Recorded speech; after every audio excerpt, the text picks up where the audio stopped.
El silencio puede llegar a ser un arma cruel.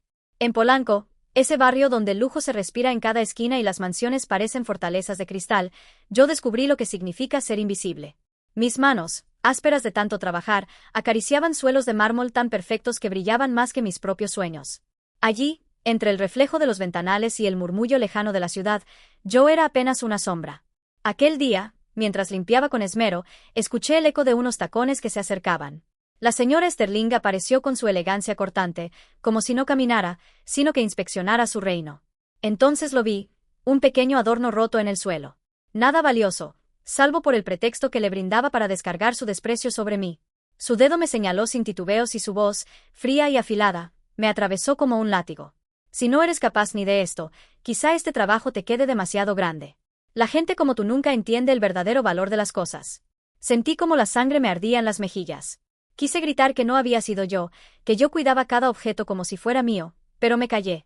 Sabía que, en su mundo, mi voz valía menos que el polvo que barría cada mañana. Me descontó el jornal del día, y con él, el dinero que necesitaba para las medicinas de mi madre. Ese golpe dolió más que cualquier bofetada. Lo que ni ella ni nadie sospechaba era que esa humillación iba a ser el preludio de algo mucho mayor.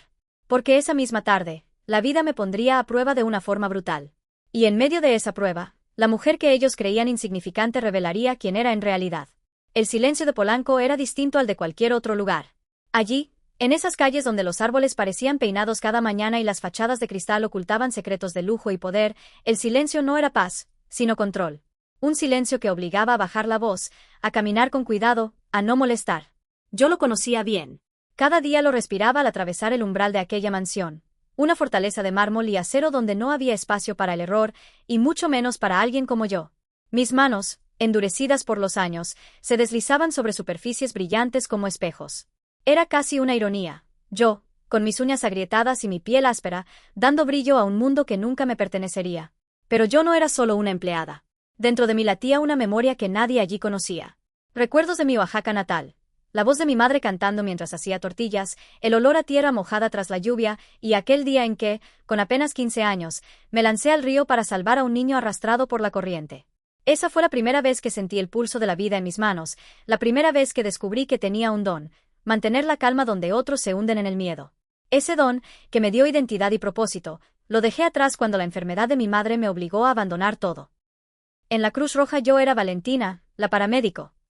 En Polanco, solo era la chacha. Y ese contraste me rompía por dentro cada día. El personal de la casa lo sabía. Marta, la cocinera, a veces me susurraba. Tienes más dignidad que todos ellos juntos, pero aquí la dignidad no paga las facturas. Sus palabras eran un consuelo amargo, porque tenía razón.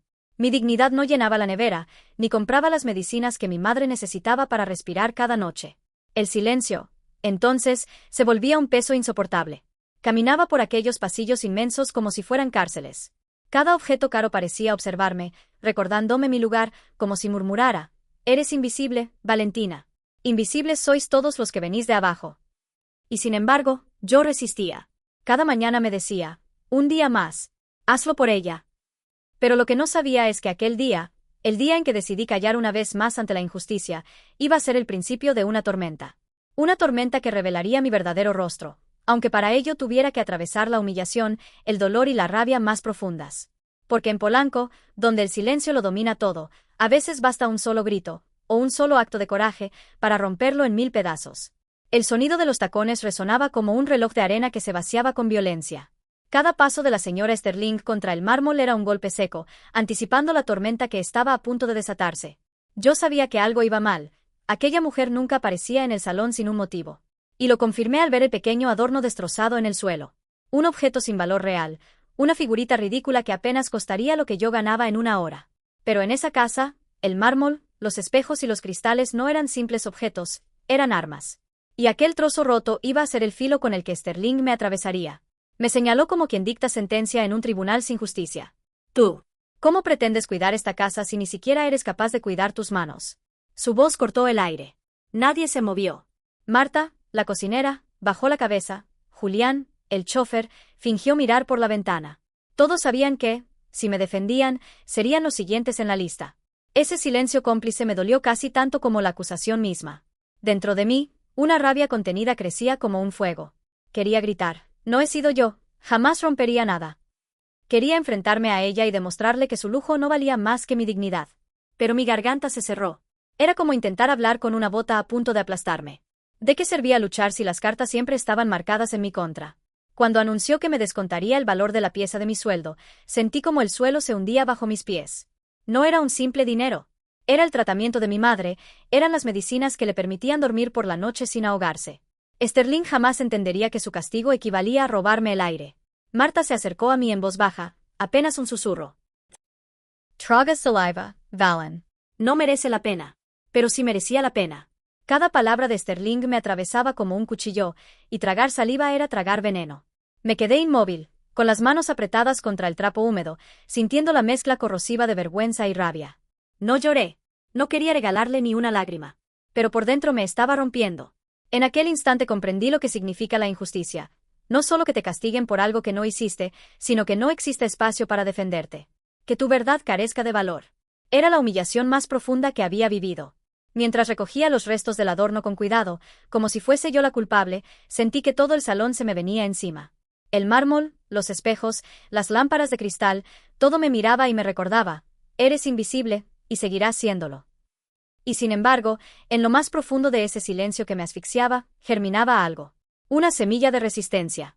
Algo dentro de mí se negaba a aceptar que aquella humillación iba a ser el final de mi historia. Quise marcharme por la puerta trasera, con la dignidad hecha pedazos y el sueldo mutilado. Cada paso por el jardín era un recordatorio de lo que había perdido. El césped impecable, los setos perfectamente alineados, todo hablaba de un orden que jamás incluiría a alguien como yo. Solo quería encerrar mi rabia en mi cuarto y llorar donde nadie pudiera verme. Entonces lo escuché. Un chapoteo extraño, abrupto. No era el sonido alegre de un juego infantil. Era un golpe desesperado contra el agua. Me giré, y el mundo se me detuvo. Allí, en medio de la piscina cristalina, vi a Lucas, el hijo de los Sterling, manoteando con terror. Sus ojos abiertos, desorbitados, buscaban aire donde solo había agua. Su pequeño cuerpo se hundía y emergía como un muñeco roto. El tiempo se volvió líquido. En un segundo, todos los insultos, todas las humillaciones de aquella mañana desaparecieron. En su lugar, emergió un instinto feroz, algo que llevaba enterrado en mi interior desde mis días en Oaxaca: salvar vidas. El bolso cayó al suelo. Mis zapatos gastados quedaron atrás. El agua estaba helada, como una bofetada que me devolvió a la realidad.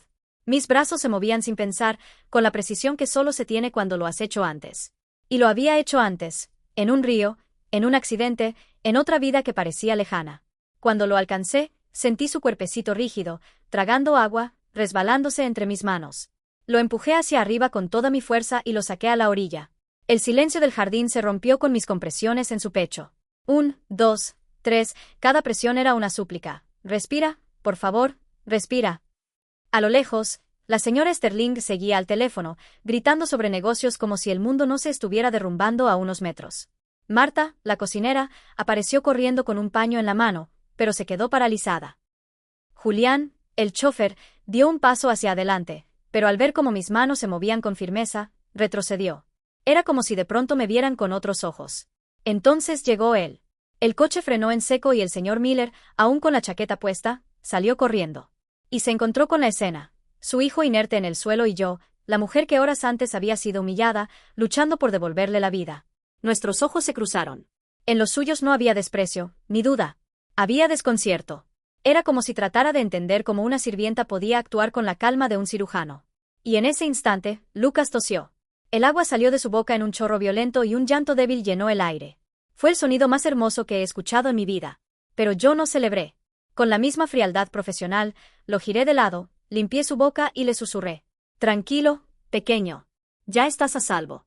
Los paramédicos entraron corriendo, preparados para el caos. Pero al ver la escena, se frenaron en seco. No encontraron gritos ni histeria, sino a una mujer empapada, en uniforme de limpieza, que les dio un informe clínico como si fuese una colega: tiempo de inmersión, falta de pulso inicial, número de compresiones realizadas. Vi en sus miradas el asombro y la duda. Yo no era la mujer torpe que Sterling había acusado unas horas antes.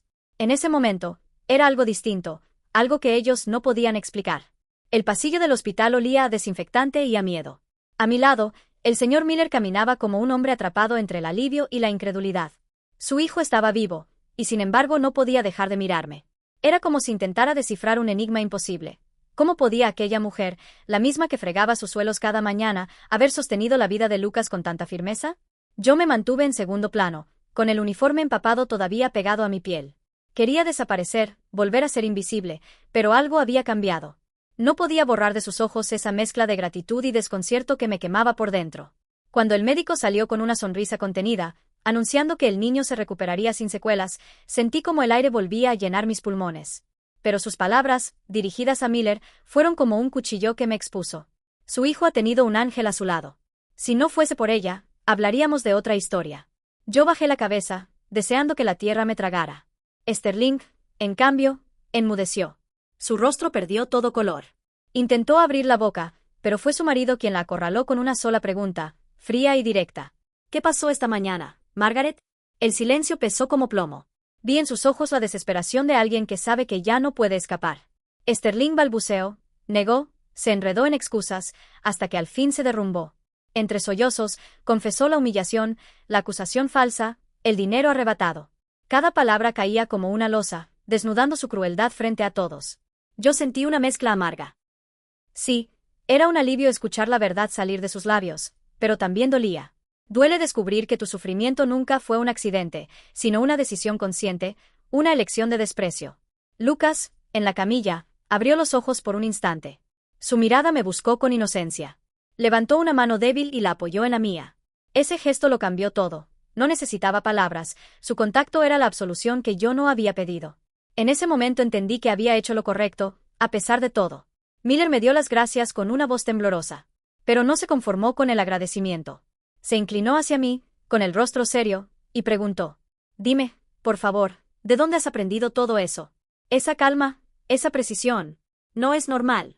¿Quién eres realmente, Valentina? Mi corazón dio un vuelco. Durante meses, años quizá, había escondido esa parte de mí bajo un uniforme barato. Nadie en aquella casa sabía quién era antes de convertirme en sirvienta. Nadie, salvo yo, cargaba con la memoria de los rescates, de las ambulancias, de las noches en vela atendiendo heridos. Trade saliva. Mi voz salió baja, casi un susurro. En Oaxaca yo no limpiaba casas. Era paramédico voluntaria de la Cruz Roja. Lo dejé todo para venir aquí, porque mi madre está enferma y necesitaba un tratamiento que no podía pagar. El pasillo quedó en silencio. Marta, que me había acompañado hasta allí, se llevó las manos a la boca. Julián, el chofer, bajó la cabeza con vergüenza por no haberme defendido antes. Incluso los médicos me miraban de otra forma, con respeto. Sterling rompió a llorar. No lágrimas teatrales, sino un llanto verdadero, desbordado. Se acercó, temblando, y me dijo con la voz rota. Perdóname. Te juzgué por tu ropa sin ver la nobleza de tu alma. Yo no respondí. En mi interior, el perdón no era tan sencillo. El dolor seguía allí, clavado como una espina. Pero también estaba la certeza de que, al fin, mi verdad salía a la luz. El silencio del pasillo aún pesaba cuando el señor Miller se acercó a mí. Sus ojos, cansados y brillantes, me atravesaban con una mezcla de respeto y urgencia. No hablaba como empresario ni como marido. Hablaba como un padre que acababa de ver a su hijo resucitar de la nada gracias a una mujer a la que, hasta esa mañana, apenas había prestado atención. No puedo pagar lo que has hecho por Lucas, me dijo con voz grave, pero no voy a quedarme de brazos cruzados. Sacó una cartera, me ofreció una suma de dinero tan grande que habría bastado para saldar deudas y medicinas durante años. Todos los que estaban allí contuvieron el aliento. Marta incluso murmuró. Acéptalo, Valen, es tu oportunidad. Pero yo negué con la cabeza. Mis manos, todavía húmedas y temblorosas, rechazaron el fajo de billetes como quien rechaza una cadena. No lo hice por dinero. La vida de un niño no se compra, señor Miller. Aquellas palabras sorprendieron a todos, incluso a mí misma. Porque en el fondo sabía cuánto necesitaba ese dinero. Pero si aceptaba, sentiría que vendía mi dignidad, que convertía mi vocación en mercancía. Y mi vocación era lo único que aún me pertenecía. Vi cómo el gesto del señor Miller cambiaba. Ya no me miraba como a una empleada, sino como a una igual. Fue entonces cuando habló con la firmeza de alguien acostumbrado a decidir el destino de imperios. Si no es dinero lo que te mueve, entonces dame la oportunidad de devolverte lo que te arrebataron. El tratamiento de tu madre queda cubierto desde hoy mismo. Y tú, me señaló con una determinación que me estremeció, tú no volverás a limpiar suelos. Voy a financiar tu recertificación como paramédico. Cuando la termines, quiero que seas la responsable de seguridad y salud en todas mis empresas en México. El mundo pareció detenerse. Yo me quedé sin palabras. Durante un instante, pensé que era una broma, una forma elegante de hacerme callar. Pero no, lo decía en serio. Su voz no dejaba espacio a la duda. Sterling, con lágrimas aún en los ojos, me tomó la mano. Nunca imaginé ver a aquella mujer suplicando perdón con tanta vulnerabilidad. Te traté como si fueras nada, y resulta ser más de lo que yo jamás podré ser. Her name, Valentina. Sentí el nudo en la garganta. Una parte de mí quería gritarle que no, que sus palabras no borrarían lo hecho. Pero otra parte, la que aún creía en la humanidad, entendió que no se trataba de borrar, sino de empezar de nuevo. Esa noche, en la soledad de mi cuarto, pensé en todo lo vivido. El dolor, la humillación, la rabia, todo había sido necesario para llegar hasta ese momento. No era un final, sino un principio. Por primera vez en años, pude mirar mis manos y no ver solo heridas del trabajo. Vi las manos de una mujer capaz de salvar, de liderar, de transformar. Han pasado 2 años, y a veces me cuesta reconocerme en el espejo. Ya no soy la mujer que bajaba la cabeza mientras recogía restos de un adorno roto. Tampoco la que tragaba lágrimas en silencio para no perder un sueldo injustamente descontado. Ahora, cuando me pongo el uniforme, no es de sirvienta. Es un uniforme que representa respeto, liderazgo y responsabilidad. En la planta industrial de Monterrey, el murmullo no es de tacones sobre mármol, sino de voces de trabajadores que aprenden a salvar vidas. Yo camino entre ellos con paso firme, sabiendo que mi historia les pertenece tanto como a mí. Porque cada curso de primeros auxilios, cada brigadista que entreno, es una semilla que puede florecer en medio del desastre. Mis manos, las mismas que un día fueron despreciadas por torpes, ahora sostienen micrófonos, marcan compresiones de entrenamiento, enseñan a padres, madres e hijos cómo reaccionar cuando todo parece perdido. Esas manos ya no están atadas a la humillación, están al servicio de la vida. Al final de la primera fila, hay un rostro que me recuerda porque sigo adelante. Lucas, ya más alto, con la sonrisa traviesa de un niño que ha vuelto a la vida, levanta la mano cada vez que pregunto algo. Me mira con un brillo especial, el de alguien que sabe que respira gracias a mí. Y yo, cada vez que le veo, siento un nudo en el pecho. Porque en su inocencia hay un recordatorio constante. Incluso en los momentos más oscuros, la luz puede nacer de donde nadie lo espera. Sterling también está allí, de pie al fondo. Ya no como patrona altiva, sino como madre agradecida. Sus ojos siguen cargados de culpa, pero también de un respeto sincero. A veces me acerco a ella y hablamos, con prudencia, con distancia. No hay amistad, pero hay un reconocimiento mutuo. Ella me hirió, yo salvé lo que más quería, y esa herida cicatriza poco a poco. El señor Miller, por su parte, convirtió aquella decisión en una apuesta ganadora. Me dio la oportunidad, pero fui yo quien la convirtió en realidad. Él lo sabe, y me lo recuerda cada vez que estrechamos la mano. Invertí en ti, Valentina, y fue la mejor inversión de mi vida. Pero más allá de contratos y fábricas, mi mayor orgullo es otro. Con el programa de salud comunitaria que impulsé, los hijos de los trabajadores reciben formación gratuita en primeros auxilios. Veo a niños de barrios humildes aprendiendo a colocar una mano sobre el pecho de un muñeco de prácticas, y me reconozco en ellos. Porque yo también empecé siendo invisible, hasta que un día tuve que elegir entre rendirme o luchar. He aprendido que el verdadero valor no se mide en cuentas bancarias, ni en trajes de marca, ni en mansiones de mármol. El valor verdadero se mide en la dignidad con la que enfrentas la vida, en la fuerza con la que te levantas tras cada caída, y en la capacidad de dar cuando parece que no te queda nada. Hoy sé que no soy una sirvienta. Soy una mujer que atravesó la humillación, la injusticia y el dolor. Y salió de ahí con la frente en alto. Soy una paramédica, una líder, y sobre todo, una hija que cumplió la promesa de cuidar de su madre, incluso cuando parecía imposible. Y mientras veo a Lucas practicar compresiones con una sonrisa orgullosa, sé que mi historia no termina aquí. Porque el legado de una heroína silenciosa no está en los aplausos ni en las medallas, sino en cada vida que se toca, en cada corazón que vuelve a latir, y en cada voz que, después de años de silencio, al fin se atreve a decir, yo valgo. 2 años pueden parecer poco en el calendario, pero en mi vida fueron una eternidad. En ese tiempo dejé atrás a la sirvienta humillada que recogía fragmentos de un adorno roto en silencio, y me convertí en alguien distinto. Hoy, al ponerme el uniforme, no siento vergüenza, sino orgullo. Ya no visto el delantal de la invisibilidad, sino la chaqueta de quien lidera y enseña.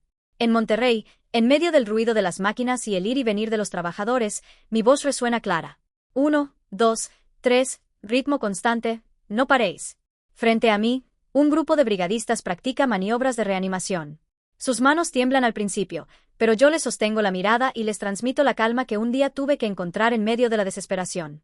Marta, la antigua cocinera que me defendía en susurros, ahora trabaja conmigo como asistente en el programa comunitario. Ella misma lo dice con una sonrisa. ¿Lo ves, Valen? El mundo al revés. Ahora eres tú la que da órdenes. Y me río, aunque por dentro aún guardo cicatrices que nunca desaparecerán. Porque el dolor de aquellos días no se borra.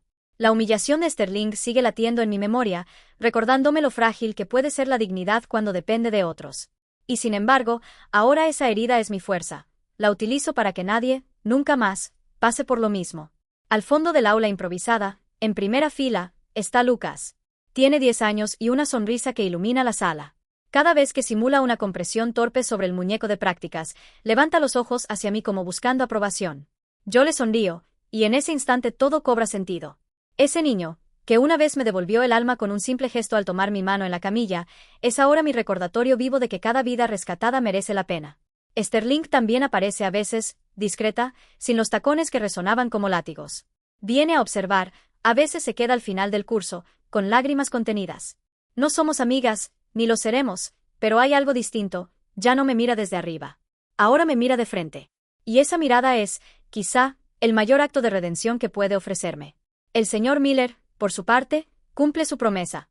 No solo pagó los tratamientos de mi madre, también me abrió las puertas para que pudiera demostrar lo que valía. Pero nunca me trató como un favor, sino como una inversión. Y yo, que al principio me sentía en deuda, entendí con el tiempo que él también ganó. Porque no hay riqueza mayor que la de un equipo protegido por alguien que sabe lo que hace. A veces, cuando cierro los ojos al final de la jornada, pienso en la mujer que fui, aquella que tragaba lágrimas en silencio, aquella que quería desaparecer entre los pasillos de mármol. Y me prometo no olvidarla jamás. Porque sin esa Valentina rota, no existiría la Valentina que hoy levanta la cabeza, que enseña a otros, que transforma dolor en esperanza. He comprendido que la verdadera victoria no es que te reconozcan, ni que te aplaudan. La verdadera victoria es poder mirarte al espejo y decir, ya no soy invisible. Soy lo que siempre fui, pero ahora el mundo lo ve.